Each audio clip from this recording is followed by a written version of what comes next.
वह आंदोलन है जिस आंदोलन के नेतृत्व में गौतम बुद्ध नगर, बुलंदशहर, गाजियाबाद और प्रदेश के अन्य जनपद जहां दूसरे संगठनों की बातों को ना सुना गया हो, वहां जाकर के करप्शन फ्री इंडिया संगठन ने अपनी बात को मजबूती से रखा और भ्रष्टाचार को उखाड़ फेंकने का काम किया। यह संगठन का परिचय है। यह संगठन ने किया। जिस काम को भी उन्होंने संगठन के कार्यकर्ता लेकर के चले, उस प्रत्येक कार्य को, उस कार्य को बुलंदियों तक पहुंचाने का काम किया है। चाहे वो भ्रष्टाचार का मामला हो, किसानों की समस्या हो, गांव विकास की बात हो या अन्य मुद्दों की बात हो, हर मुद्दे पे संगठन के एक एक कार्यकर्ता ने अपनी बात को बेबाकी से रखा। यह संगठन का इन 10 वर्षों का परिचय है। बात आती है कि संगठन के द्वारा संगठन के कार्यकर्ताओं ने क्या किया, तो दूसरे सेशन में एक एक कार्यकर्ता को माइक दिया जाएगा और सब लोग बताएंगे कि हमारी भूमिका कैसी रही। साथियों, जब ब्रिटिश सरकार भारत पर राज कर रही थी तो कुछ क्रांतिकारी, कुछ इस देश की आजादी के दीवाने इसी तरीका से बैठक किया करते थे। उनकी बैठकों में हजारों लोग तो नहीं थे, सैकड़ों लोग तो नहीं थे, लेकिन दर्जनों लोग हुआ करते थे। लेकिन वो दर्जनों लोग एकजुट थे, एक मत थे और संसद में जाकर के बम फेंकने की हिम्मत रखते थे। ऐसे आजादी के दीवाने भगत सिंह, राजगुरु, सुखदेव को मैं नमन और प्रणाम करता हूं। तो साथियों, जिस तरीके से ब्रिटिश सरकार से लाखों क्रांतिकारियों ने अपने आप को बलिदान कर दिया और इस देश को आजाद करके हम लोगों को समर्पित कर गए, और उनका सपना था कि भारत का प्रत्येक व्यक्ति आजादी के बाद स्वतंत्रता के भाव में अपना जीवन व्यतीत करे, उसको हर दरवाजे पे न्याय मिले। लेकिन आज 78 वर्ष की आजादी के बाद हमारे देश के किसानों को, नौजवानों को, मजदूरों को, शोषितों को, वंचितों को क्या न्याय मिल पा रहा है? अगर किसी व्यक्ति के साथ लूट हो जाए, किसी व्यक्ति के साथ चोरी हो जाए और वह व्यक्ति अपनी रपट लिखाने जाए, तो क्या थाने के थानेदार आपको बड़े सम्मान के साथ ये कहते हैं कि आइए प्रधान जी, आइए जमींदार जी, आइए गांव के सम्मानित व्यक्ति, आइए मैं आपकी बात को सुनता हूं? क्या सुना जाता है? हाँ या ना? क्या सुना जाता है? वहां बैठा हुआ एक अदना सा सिपाही, वहां बैठा हुआ मुंशी हमारे क्षेत्र के सम्मानित व्यक्ति को दुत्कार के भगा देता है। बात करें प्राधिकरणों की, तो वहां बैठे हुए अदने से बाबू आज अरबपति हैं, करोड़पति हैं। चपरासी के पेट्रोल पंप हैं, चपरासी की बड़ी आलीशान सेक्टरों में कोठियां हैं। वो कहां से हुई जनाब? वो हमारे और आपके शोषण से, हमारे और आपके पैसे को छीन करके उन्होंने अपने महल खड़े किए हैं। अगर हम लोग संगठित नहीं हुए, एक एक व्यक्ति का इसी तरीके से शोषण होता रहा, तो वो लोग ताकतवर होते रहेंगे और हम लोग कमजोर होते रहेंगे। इसलिए आवश्यकता पड़ी करप्शन फ्री इंडिया संगठन की। आज देश के प्रधानमंत्री, आज देश के मुख्यमंत्री शिक्षा की और चिकित्सा की बात करते हैं कि हमारे देश में 78 वर्ष की आजादी के बाद लोगों को अच्छी स्वास्थ्य सेवाएं मिल रही हैं। हमारे देश के नौनिहालों को बेहतर शिक्षा सरकार दे रही है।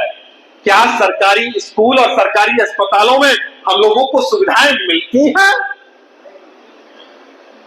78 वर्ष की आजादी के बाद ऐसी मूलभूत सुविधाओं के लिए भारत के लोगों को अगर लड़ना पड़े, आंदोलन करना पड़े, तो ये हम सब लोगों के लिए शर्म की बात इसलिए है, इसके जिम्मेदार सिर्फ मुख्यमंत्री और जनप्रतिनिधि और प्रधानमंत्री नहीं है। इसके जिम्मेदार केपी नागर जी, हम लोग हैं, क्योंकि हम सब लोग सोए हुए हैं। जब मेरे परिवार के किसी व्यक्ति को भर्ती होना हो तो भैया चेयरमैन है, संजय जी, विधायक जी हैं, सांसद जी हैं, या उनके जनप्रतिनिधि हैं, या किसी हम जैसे संगठन के कार्यकर्ता को कह करके अच्छी जगह भर्ती करवा लेते हैं या बिल में माफी करा लेते हैं। ऐसे ही स्कूलों में एडमिशन की बात करते हैं। क्या इस देश में 78 वर्ष की आजादी के बाद बिना सिफारिश के हर व्यक्ति को समान दृष्टि से शिक्षा नहीं मिलनी चाहिए? बोला प्रधान जी, हर व्यक्ति को शिक्षा नहीं मिलनी चाहिए? मास्टर दिनेश नागर जी, हर व्यक्ति को, जो मेरे गांव का व्यक्ति है, जो जिसके पास साइकिल तक भी नहीं है, जो पैदल आ रहा है 8 किलोमीटर चल करके गड़ाना से, जनकपुर से, धनौरी से, ठसराना से, वह बिलासपुर आता है और आकर के बिलासपुर के अस्पताल का दृश्य देखता है तो उसको पता चलता है कि यहाँ डॉक्टर तक मौजूद नहीं है, यहाँ पैरासीटामोल के अलावा अन्य दवाइयां नहीं है, यहाँ एक्सरा की मशीनें नहीं है, यहाँ डॉक्टर की जगह सफाई कर्मचारी दवाई देता है। ऐसे हाल हैं इस एशिया के नंबर 1 शहर ग्रेटर नोएडा के। तो साथियों, अगर समानता लानी है, शिक्षा के प्रति हम लोगों को सशक्त होना है, तो हम लोगों को आंदोलन करना चाहिए, हम लोगों को एकजुट होना चाहिए या नहीं? अगर एक एक करके शोषण कराना है तो वो होता रहेगा, और वाकई मिलकर के इस शोषण के विरुद्ध हम लोगों को वही चंद्रशेखर आजाद की दृष्टि से भगत सिंह राजगुरु और वीर विजय सिंह, पथिक कोतवाल, धन सिंह गुर्जर, मंगल पांडे, अब्दुल हमीद और अशफाक उल्ला खां की दृष्टि से इस देश में पुनः आजादी के लिए आंदोलन चलाना पड़ेगा। अगर मेरी इन बातों से आपके हृदय का कोई सा कोना अगर पसीजा हो और आपको लगा हो कि हम लोग आजाद भारत में नहीं हैं, तो मेरे साथियों, आज की इस बैठक में होने वाले निर्णय के साथ हो जाना, अन्यथा घर जाकर के चादर तान करके प्रतिदिन की तरह सोते रहना। वह दिन दूर नहीं है जिस दिन भारत पे इन राजनीतिक दलों का कब्जा हो जाएगा। डॉक्टर शीतला प्रसाद जी, क्योंकि ये राजनीतिक दल, आज भाजपा की बात हो रही है, कई बार बहुत सारे लोग पक्ष विपक्ष के होंगे, लेकिन मैं किसी पक्ष और विपक्ष का नहीं हूं। मैं सच को सच और झूठ को झूठ कहने की हिम्मत रखने वाला व्यक्ति हूं। बहुत सारे लोग बैठे होंगे कि ये तो भाजपा की बहुत बुराई कर रहे हैं, कांग्रेस की बुराई कर रहे हैं, या समाजवादी की बुराई कर रहे हैं। मैं किसी की बुराई नहीं कर रहा, मैं वर्तमान हालातों से आप लोगों को सामना, उनको आईना दिखाने का प्रयास कर रहा हूं। आज हमारे जनप्रतिनिधि छोटे हो गए हैं, जिनको एमएलए बना करके विधानसभा भेजा, आज उनकी नहीं चलती साहब, आज दल की चलती है। आज दल बड़ा हो गया है। जिस तरीके से ईस्ट इंडिया कंपनी ने आकर के यहां राज किया था, उसी तरीके से आज दल राज कर रहे हैं। हमारे वोट का कहीं महत्व नहीं है इस लोकतंत्र में, चाहे वो कोई से भी दल की सरकार हो।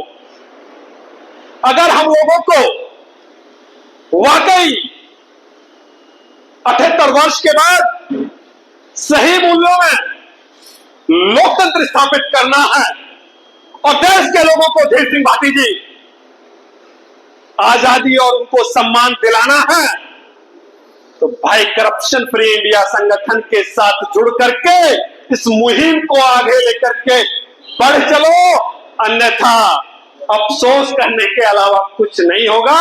मैंने 2 शब्दों में एक संगठन की परिभाषा बताई और 4 शब्दों में वर्तमान हालात बताए, और अब मैं चलूंगा मंच की तरफ। संगठन ने अब तक 1 दर्जन से अधिक लोगों को भ्रष्टाचार के मामले में सस्पेंड कराया। भाई कुलदीप जी, कई लोगों को जेल कराई और बहुत सारे लोगों के खिलाफ विभागीय जांच चल रही है। जहां एमएलए एमपीओ की नहीं सुनी जाती थी, वहां करप्शन फ्री इंडिया ने आंदोलन किए उन गांवों की तस्वीरों को बदलने का काम किया। जहां आरटीई के तहत दाखिले नहीं मिल रहे थे, वहां संगठन ने अपनी भूमिका दिखाई और बच्चों के दाखिले कराए। जहां अस्पतालों में इलाज नहीं मिल रहा था, उन अस्पतालों में जाकर के यहां के स्थानीय लोगों को लाभ दिलाने का काम किया। लेकिन ए से और जेड तक करप्शन फ्री इंडिया का मतलब ये नहीं कि पैसे के लेन देन पे हम लोग काम करते हैं। सबसे पहले हम लोगों को समझने की जरूरत है कि भ्रष्टाचार आखिर है क्या। भ्रष्टाचार की परिभाषा को मैं थोड़ा सा अपने शब्दों में परिभाषित करने का प्रयास करूंगा। भ्रष्टाचार उसको कहते हैं जब किसी व्यक्ति के द्वारा राष्ट्र के निर्माण में, समाज के निर्माण में, या वह व्यक्ति किसी पद पे बैठे हुए, कुर्सी पे बैठे हुए जो उसके अंतर्गत अधिकार आते हैं, उन अधिकारों के प्रति जिम्मेदार ना हो। जैसे सरकारी स्कूल में टीचर बच्चों को ना पढ़ाए, थाने में सही शब्दों के प्रयोग के साथ इंस्पेक्टर मुझसे बात ना करे, मैं कहीं किसी व्यक्ति के साथ किसी दफ्तर में डीएम के सीओ के यहां जाऊं, वहां मेरे किसान को ना सुना जाए, यह भी भ्रष्टाचार के अंतर्गत आता है। यानी कि जिस व्यक्ति का आचरण सही नहीं है, जिस व्यक्ति का आचरण भ्रष्ट है, वही से भ्रष्टाचार की जननी शुरू होती है। और भ्रष्टाचार सिर्फ एक प्रकार का नहीं है, इस देश में भ्रष्टाचार की भी कई तरीके की आख्याएं हैं। जैसे भूख पे आधारित भ्रष्टाचार, जो व्यक्ति भूखा है तो चोरी तो करेगा ना जी। राजनीतिक भ्रष्टाचार, शिक्षा स्तर पे भ्रष्टाचार, आज मंत्रालय से लेके कार्यालय, सचिवालय, विद्यालय कोई भी नहीं बचा, शिवालय तक भी नहीं बचे हैं भ्रष्टाचार से। तो भ्रष्टाचार ए से लेकर और जेड तक पहुंच गया है, और ए से और जेड तक की ठीक करने की शपथ करप्शन फ्री इंडिया के कार्यकर्ताओं ने खाई है, उसको हम लोग समाप्त कर करके रहेंगे। तो साथियों, मैं अपनी वाणी को यही विराम दूंगा और मैं मंच की तरफ चलने से पहले एक संदेश हमारी कोर कमेटी के प्रमुख सदस्य डॉक्टर दीपक शर्मा जी आज किन्हीं कारणों की वजह से इस बैठक में उपस्थित नहीं हो पाए।